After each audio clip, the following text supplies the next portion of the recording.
Welcome to UK Black Men Talk for Transformation Tuesday here on Supreme FM. It's Tuesday the 13th of June already. And guys, we've been having an engaging conversation with the holistic coach, the holistic health coach. And his name is Joe. Joe, welcome back to UK Black Men Talk. Welcome back. How are you feeling? Joe, I'm still feeling good, thank you. Brilliant, Joe. Joe, I'm going to ask you another question. So in terms of black community and the fitness, are you seeing a rise or a decline in people who are taking their health seriously and people who are getting out there and engaging in, I know that you run classes as well. So what's happening in the black community with regards to the fitness? Right, so from my experience teaching classes, I think there is a lot of interest with black women. As a matter of fact, in my classes, I have more women than men. And most of the women are over 60, 70, so the older they're getting, they're taking their health seriously because they realize that they don't want to have the aches and pain, the arthritis, or be limited in their movement. So they're taking their health seriously. So I think it's a good trend that's happening. Right, and your classes are open to men as well, black men as well? Yes, open to men. We try to encourage men. There's one center I do, and Caribbean Center for the men. They play dominoes. When I first started that class, there was an aversion with the men to play, to do the class, right? Because they do the exercise, and they just wanted to play dominoes and think they're there. But over the years now, the men are joining in, and they're having fun, and they're literally getting the benefits of it. So how I do my class is once I entice people, once I give them a taste of it, I make it fun, then they join in. They realize, hey, it's not as bad as they thought it would be. It's not a chore. It's literally, it's like having a party. Right, so your classes are high energy classes. Oh, 100%. Yeah, you're going to have the right music, and you have to know how to talk to we're people of energy, rhythm, and, humor. So I bring all that into class. I don't just turn up to a class with a stony face and say, right, we're here to exercise now, do this. It can't be robotic. You have to have expression and a genuine concern about them. So I look at all of them like they're my family, and I'm trying to extend their life and give them good quality of life. So I'm helping their minds to remember, a holistic coach, you're not just dealing with the person's body, you're dealing with their mind, their spirit. If they're feeling low, you say a word, you make them laugh, you make them smile. And you say, look, even if you're limited in your movement, you can tap your feet, you can tap your toes. Or even if you can't tap your toes, you nod your head or you feel the beat with your heart. And then you work, you extend it. And I've seen miracles happen when I'm doing my classes. People who can lift their arms up or they couldn't walk. After a few months, you can see the difference. And they jumping around, they have energy. And that's what makes my job, rewarding. I'm not looking for accolade or in social media, because I hardly do any of that anyway. It's all word of mouth because I'm passionate about what I do, and it's just lovely. I've lost both my parents, so when I see the elderly, I look after them. That could be my mom, that could be my aunt or whatever. So I give them that same quality. That's what I think, quality service, care that I have with my family, my extended family, basically. Right, you hear that, guys? Definitely inclusive, and I can hear the impact. What sort of things do people say to you with regards to your class? What sort of feedback do you receive, Joe, from people? Right. Yeah. Feedback I get, I'm sure everyone heard of Mr. Motivator. I get called that a lot. They just say, I love your class. It's almost like they're coming up to me and they're thanking me. I should be thanking them for turning up. And they're like, no, we love your class. We can't wait till next week. And they would tell a friend, they're on the buzz. They said that would be the highlight of the week, because some people, they don't get out often. So it's almost like when they come to my class, like they look forward to it and they just have a good time. And I encourage them to socialize with each other as well and to have a laugh. I know most of them by name, terrible with names, but I remember faces. So, if I can't remember the name, I just said, young man, and they just laugh and say, who are you talking to? I said, hey, young man, So we have a laugh, and I make sure that everyone feels welcome. So if there's a newcomer, I make sure everyone knows that person's name. I say, look, make them feel at home, because we want them to come back again. So when you look after yourself, and then you look after your family and your community and the nation, then it goes extends everywhere. I work with some of the youth as well, but the elderly, we have to look after them because people think that when you get to a certain age, that's it. Your life is over. I say no. When you get old, it's like you're gold. You're like vintage wine. The older you get, the better you become because you've got your wisdom, you've got your understanding, you've got a bit more free time on your hands. So why not just enjoy your life? You know, don't live to die. Live to live. And when your time is up, then you leave that legacy behind. Right. So Joe, you're saying people can stay fitter for longer, and the way in which people look at age is transformed because it's not something that is a death sentence. People can embrace each day. No, not at all. I'm looking forward to growing up. I'm looking forward to retire. In my field, I don't think I'll ever retire because I love what I do. But I always say, like, to the pensioners, I say, look, I can't wait to get to your age, so that I could, go on holidays and do, these various, and I talk to them in that way, and I can see that I start rolling like, oh my goodness, I never look at aging in that way. Aging is a badge of honor. I mean, like, people live young and die young. Why? We're meant to live. People are living way longer than we are now. So while you're living, enjoy your life and you look after your health because everything is dependent on health. That's what I say to people. It doesn't matter how much money you have, a lack of money, whether you're rich, you're poor, you still have your health. And you want to look after your health. So a lot of it is having the right living the right lifestyle because people exercise when they take certain substances and all. That's another subject. But holistic health means it's what you eat, it's what you look at. If every day you're watching the news and everything is negative and all you get is negative feedback and you keep feeding, believing that, then that's what you become because what you feed yourself mentally, physically, spiritually is what you become. So it's important that you empower yourself by having the right perception. You have to discern what is right for you and what is not. My job is just a guide. So I always say to people, I'm human, so I'm subject to error. So just take the best parts from me that resonates with you, and the parts you don't understand, then just leave it aside. So I don't dictate to people how to think, what to feel. I just give my perspective. I say, well, this is how I do things, and if this works for you, fine. If not, then there's other teachers. So I'm not the only authority. I'm just part of it, right? But there's many ways to exercise, and there's many ways to think.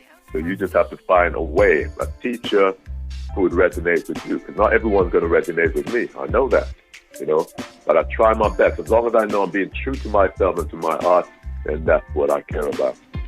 No, Joe, I'm just so glad that you're here on UK Black Men Talk because we want to celebrate men like you out there in the community doing good, okay? Just helping the community, collaborating with the community, and your classes sound like fun. Is it for, we call it grown-ups here on Black Men Talk, so it's for all grown-ups as well.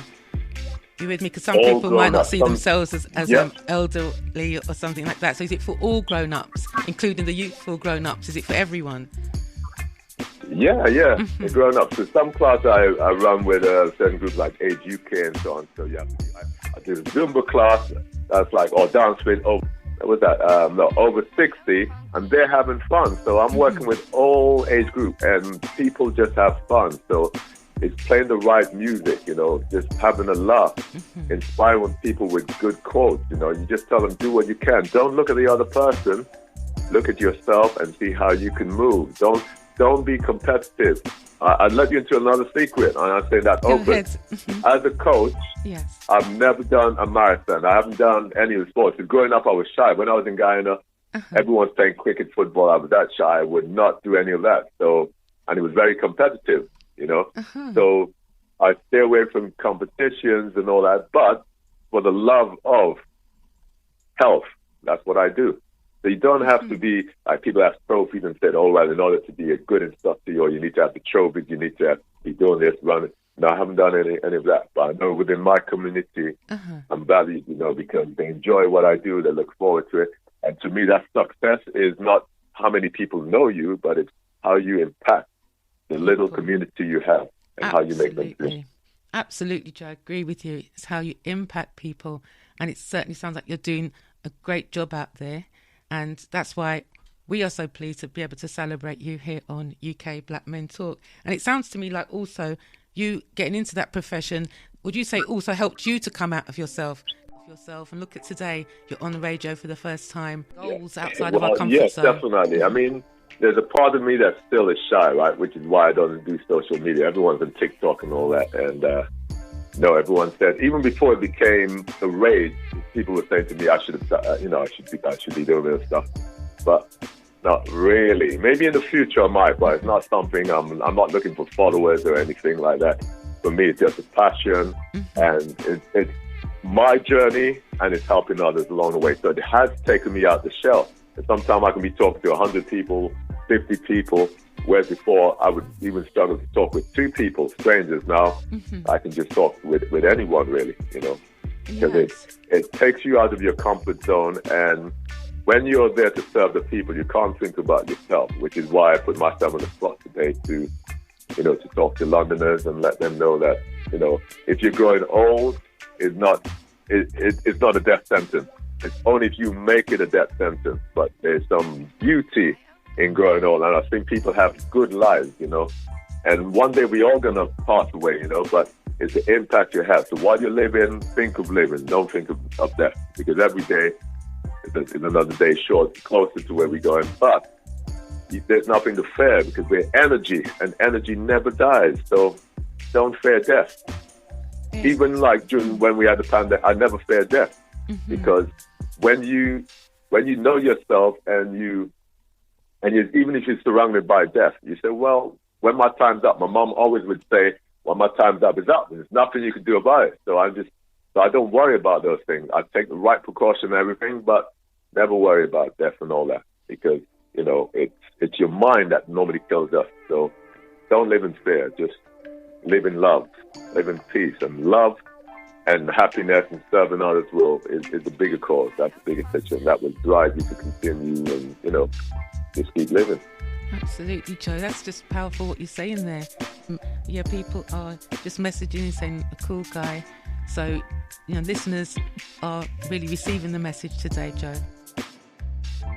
In my area, that women are. Obviously, you wouldn't get all. In every place, you're always going to have people who say, no, I don't want to do it. But I'm seeing more and more women coming out, so they want to get fit, they want to lose weight, especially the weather is hot now. They want to look good, so they said, yeah, I'm out, and I have my core followers who were there all the time, even in the winter, they train in, and they would miss a class unless they sick or something. So I would say we've always been into health and fitness. It's not a fad, and it shouldn't be a fad, right? Because when I was growing up in the Caribbean, people were walking, they were eating healthily and everything else. So, I've come from that background. We had the beach, so every day I was at the beach. So even before the gym, you don't always have to be about the gym. It's just going out for a walk. As you said, you learn some Tai Chi movements. You can do a couple press-ups on the wall on your knees. There's so many things you can do to your body and mind without going to a gym. So it's not all about the gym. It's about you and your connection. It's just being active, keeping your mind active. As you get older, you should be reading as well, learning about your bodies. How many muscles in the body? Most people don't know. I ask these questions in my classes. How many muscles have you got? How many bones?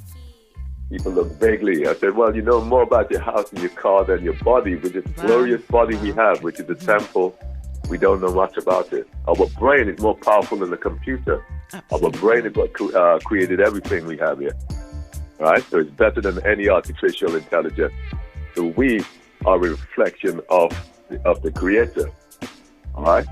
So once you understand that, then it makes sense to cultivate your mind. So as you get older, you should be growing in knowledge as well, not just about the body, in spirituality, or whatever you want to call it, learning about humanity, how we can make the world a better place. So that's my goal, when that health is everything. So once your mind is well, your body's well, then there's no need for violence, there's no need for greed, there's no need for all this madness that's happening in the world, because people's minds, they're not balanced. We're not in a balanced world. So it's for us now to make ourselves balanced by feeding ourselves the right information, learning about ourselves. Don't change the world. One of the greats said, in order to seek the change that you're looking for, basically, if you want peace in the world, how are you dealing with your neighbors and your family? So that's what I do. As Michael said, look, is the man in the mirror, the woman in the mirror. Look at yourself and see how you can change yourself, and then maybe someone might emulate you. And then that's how the journey starts. It starts with us. Don't point the finger. I'm pointing at myself first of all. Am I correcting my behavior? Because we all come in pride. So in a nutshell, what I'm saying, people, is even if you're in the mud, right? Even you have nothing, because we live in such a materialistic world. People only look up to people that have things. From nothing, everything comes from the dirt, from the earth. And from the earth, you can grow and become something powerful. But even if you're in the dirt, or your neighborhood is not the best neighborhood in the world, you could become a diamond. So all the pressures in life could make you transform and grow into something. As I said, growing up in the Caribbean was a rough life, but I'm glad I had it, because I saw the good side and the bad side. So when I came back to England, I appreciate what I had here. And Absolutely. I can see why sometimes youth have problems, because you have to see different backgrounds. You have to travel. And then when you see the world in a different light, then you can grow as well. So it's all about transforming yourself through your experience. Even your negative experience, you could turn it around and make it positive.